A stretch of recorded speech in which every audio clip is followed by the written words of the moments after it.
Hi friends, this is Vincent. நம்ம சேனலுக்கு உங்களை எம்புடன் வரக்கு நம்ம சேனல் வந்து பார்த்தீங்கன்னா உங்களோட கெரியர் செட் பண்ணுறது தான் டிஎன்இஏ கவுன்சிலிங் சம்மந்தமாக நிறைய வீடியோஸ் வந்து உங்களுக்கு நம்ம கொடுத்துருக்கோம். கண்டிப்பாக நம்ம சேனலை ஃபாலோ பண்ணுங்கள். மறக்காமல் நம்ம சேனலோட வாட்ஸ்அப் குரூப்பில் ஜாயின் பண்ணுங்கள். வாட்ஸ்அப் குரூப்பில் நீங்கள் ஜாயின் பண்ணிட்டீங்க அப்படின்னா நாம் போடக்கூடிய அடுத்தடுத்து நம்ம என்ன பார்த்தீங்கன்னா இன்ஜினியரிங்காக இம்பார்ட்டன்ட் கொஸ்டின்ஸ் போடுவோம். இது எல்லாமே உங்களுக்கு ரொம்ப யூஸ்ஃபுல்லாக இருக்கும். ஓகே ஃப்ரெண்ட்ஸ், அதாவது டெய்லியுமே 8 மணிக்கு நம்ம என்ன பண்ணிட்டு இருக்கோம்னு சொல்லி பார்த்தீங்கன்னா இன்றைக்கி கவுன்சிலிங்கில் என்ன நடக்க போகுது அப்படிங்கிற அப்டேட் வந்து உங்களுக்காக நம்ம கொடுத்துட்ருக்கோம். கண்டிப்பாக இந்த வீடியோவை ரெகுலராக நீங்கள் ஃபாலோ பண்ணிகிட்டே இருங்க. ஏன்னா ரெகுலராக நீங்கள் ஃபாலோ பண்ணிங்க அப்படின்னா கவுன்சிலிங் இன்றைக்கி என்ன நடக்குது அப்படிங்கிற விஷயத்தை நீங்கள் தெரிஞ்சுக்கிட்டு கொஞ்சம் நீங்கள் மனநிறைவாக இருக்கலாம். ஏன்னா நிறைய பேர் என்ன பண்ணிக்கிறாங்க அப்படின்னா சாய்ஸ் ஃபில்லிங் எப்போ பண்ணணும், சாய்ஸ் ஃபில்லிங் பண்ணி முடிச்சாச்சா, என்ன ஏது, சாய்ஸ் லாக் எப்போ பண்ணணும், என்ன அப்படின்னு சொல்லிட்டு எதுவுமே தெரியாமல் இருக்கிறாங்க. சரியா, நிறையா பேரண்ட்ஸ் இருக்காங்க. அதுவும் வந்து பார்த்திங்கன்னா நிறையா பேரண்ட்ஸை ஏமாத்துறதுக்கு ஒரு குரூப் என்னாச்சு பார்த்தா சுற்றிக்கிட்டே இருக்குது. அதனால் ரொம்ப தெளிவாக நீங்கள் இருங்க. தெளிவாக இருந்து என்ன பண்ணுங்கன்னு சொல்லி பார்த்தீங்கன்னா டேட் எப்போ என்ன ஏது அப்படிங்கிறத என்னாச்சு பார்த்தா தெரிஞ்சுக்க வச்சுக்கோங்க. சரியா, ஓகே. இன்றைக்கி வந்து பார்த்திங்க அப்படின்னா நமக்கு வந்து 31/7/2024 ஃபஸ்ட் ரவுண்டுக்கு நம்ம சாய்ஸ் ஃபில்லிங் இன்றைக்கியோட முடியுது. சரியா, ரொம்ப முக்கியமான நாள். அதாவது சார் நான் சாய்ஸ் ஃபில்லிங் பண்ணிட்டேன் சார், ஆனால் சாய்ஸ் லாக் பண்ணாமல் நான் விட்டுட்டேன் சார் அப்படின்னா எந்த பிரச்சனையும் இல்லை.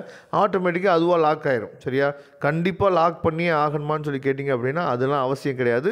லாக் பண்ணிட்டோம் அப்படின்னா என்ன நடக்கும் அப்படின்னா, இப்போ நம்ம திடீர்னு சும்மா எடுத்து நம்ம ஓப்பன் பண்ணி பார்க்குறோம்னு வச்சுங்களேன், நம்ம கையை வச்சுட்டு சும்மா இல்லாமல் லைட்டாக ஸ்க்ரோல் டவுன் பண்ணுறதுக்கு நினைக்கிறோம். மொபைலில் லைட்டாக ஸ்க்ரோல் டவுன் பண்ணுறதுக்கு நினைக்கிற போது என்ன ஆச்சு பார்த்தீங்கன்னா திடீர்னு காலேஜ் வந்து ஃபஸ்ட்டு நீங்கள் போட்டது என்ன பண்ணலாம்னு பார்த்தா செகண்ட் போட்டது தேர்டுக்கோ மாறும்.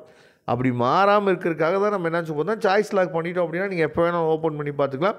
அது மாறாமல் இருக்கும். சரியா, அந்த ஒரு பெனிஃபிட் இருக்குது. அதுக்கப்புறம் வந்து பார்த்திங்க அப்படின்னா சாய்ஸ் லாக் பண்ணிட்டோம் அப்படின்னா நமக்கு ஒரு மன நிறைவாக இருக்கும். ஓகேப்பா, நம்ம கவுன்சிலிங் சாய்ஸ் ஃபில்லிங் போட்டாச்சு, சாய்ஸ் லாக் பண்ணியாச்சு, அடுத்து நமக்கு என்னாச்சு பார்த்தீங்கன்னா அலாட்மெண்ட் நமக்கு வரப்போகுது அப்படின்னு சொல்லிட்டு நம்ம என்னாச்சு பார்த்தீங்கன்னா ரொம்ப தெளிவாக இருக்கலாம். அப்போ இன்றைக்கி நம்ம வந்து சாய்ஸ் லாக் பண்ணால் தான் நாளைக்கு வந்து நமக்கு வந்து அலாட்மெண்ட் வரும் அப்படிங்கிறதெல்லாம் எதுவும் கிடையாது. ஆட்டோமேட்டிக்காக என்னாச்சு பார்த்தீங்கன்னா சாய்ஸ் லாக் ஆகிடும். சரியா, அதே மாதிரி சாய்ஸ் லாக் பண்ணவங்க சாய்ஸ் லாக் வந்து ஓப்பன் பண்ணணும்னு நினச்சிங்க அப்படின்னா டிஎஃப்சி சென்டர் போகணும். டிஎஃப்சி சென்டரில் போய் நீங்கள் என்னாச்சு பார்த்தா லெட்டர் எழுதி கொடுத்தீங்க அப்படின்னா சாய்ஸ் லாக்கை ஓப்பன் பண்ணிக்கலாம், எந்த பிரச்சனையும் இல்லை. ஆனால் அதனால தான் முன்னாடி இருந்தே சொல்லிட்டு இருந்தேன், சாய்ஸ் லாக் பண்ணாதீங்க.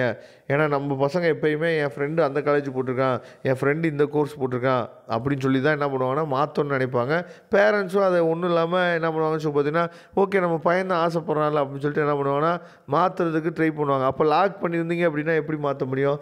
உடனே டிஎஃப்சி சென்டர் போய் அலையணும். சரியா, அதனால தான் நீங்கள் லாக் பண்ணால் விட்டுட்டிங்கனாலும் ஒன்றும் பிரச்சனை இல்லை, ஆட்டோமேட்டிக்காக அதுவாக லாக் ஆகிடும். சரியா, தெளிவாக நீங்கள் பார்த்துங்க. இன்றைக்கி நமக்கு வந்து இந்த விஷயங்கள்லாம் முடிஞ்சிச்சு அப்படின்னா நாளைக்கு காலையில் நமக்கு வந்து டென்டேட்டிவ் அலாட்மெண்ட் கிடச்சிடும். டென்டேட்டிவ் அலாட்மெண்ட் கிடச்சோன்னே என்ன பண்ணணும் அப்படிங்கிறத நாளைக்கு நான் வீடியோவில் போடுறேன். Okay friends, thank you. ரெகுலராக நீங்கள் ஃபாலோ பண்ணிகிட்டே இருங்க. நம்ம சேனல் வந்து உங்களுக்கு கண்டிப்பாக யூஸ்ஃபுல்லாக இருக்குன்னு நினைக்கிறேன். அப்படி யூஸ்ஃபுல்லாக இருந்துச்சு அப்படின்னா இந்த வீடியோ லைக் பண்ணுங்கள், ஷேர் பண்ணுங்கள். தேங்க்யூ ஃப்ரெண்ட்ஸ், நெக்ஸ்ட் வீடியோ பார்க்கலாம்.